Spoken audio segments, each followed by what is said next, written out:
عبلة ولاتي عبلة.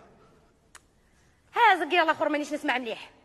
عبلة بنتي ياك انا باباك، فهميني وسرة واش كاين؟ حمودي بن محمود ولد حميده. ولاتي عبلة. ها القنديل راني نقول لك حمودي ماكش تسمع. شوف العجور، هي هاني عليك، يعني خساره عليكم. هكذا خليت لكم انا القصر ما تحشموش، تعرفوش تحافظوا على التراث. عبلة وش بيك؟ شوف انت البزز كنت ما درتش معك.